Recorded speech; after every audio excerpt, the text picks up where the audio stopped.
श्रावस्ती नगरी में कृषा गौतमी नाम की एक कन्या रहती थी। गौतमी उसका असली नाम था।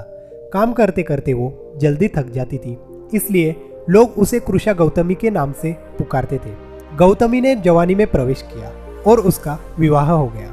गौतमी गरीब घराने की थी, इसलिए उसके ससुराल के लोग उसका आदर न करते थे।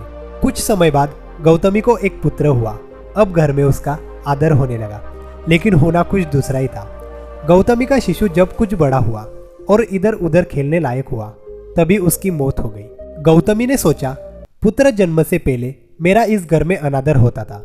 पुत्र जन्म के बाद लोग मेरा आदर करने लगे, लेकिन अब ये लोग मेरे प्रिय शिशु को न जाने कहाँ छोड़ देंगे। गौतमी अपने मरे पुत्र को गोद में लेकर उसके लिए घर घर दवा मांगती फिरने लगी। लोग ताली बजाकर हंसी ठट्टा करते और कहते, पगली, कहीं मरे हुए की भी दवा होती है। किसी भले आदमी को गौतमी पर बहुत दया आई।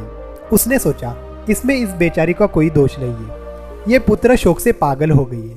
इसकी दवा बुद्ध भगवान को छोड़कर किसी के पास नहीं। गौतमी अपने शिशु को गोद में लेकर जहां बुद्ध पालकी मारे बैठे हुए थे वहां पहुंची और अभिवादन करते हुए बोली, महाराज, मेरे पुत्र को दवा दीजिए।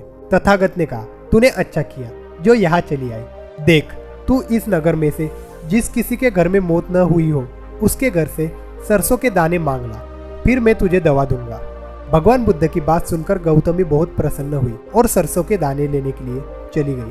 पहले घर में जाकर उसने निवेदन किया, देखिए, बुद्ध भगवान ने मुझे आप लोगों के घर से सरसों मांगकर लाने को कहा। आप लोग सरसों देने की कृपा करें।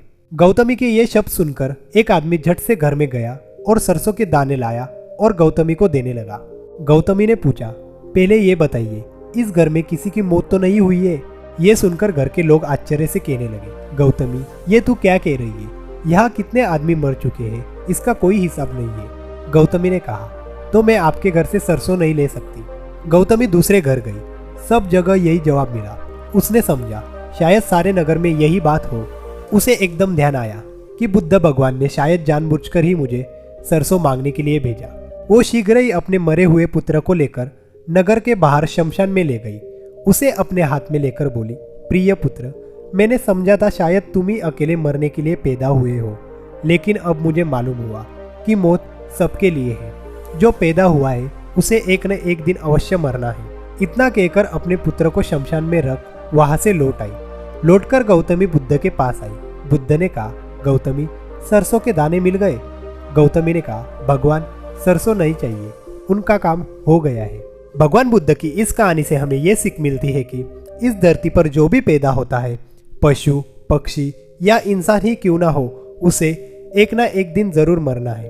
अगर वीडियो अच्छी लगी हो तो प्लीज़ हमारे चैनल को लाइक और सब्सक्राइब जरूर करना। धन्यवाद।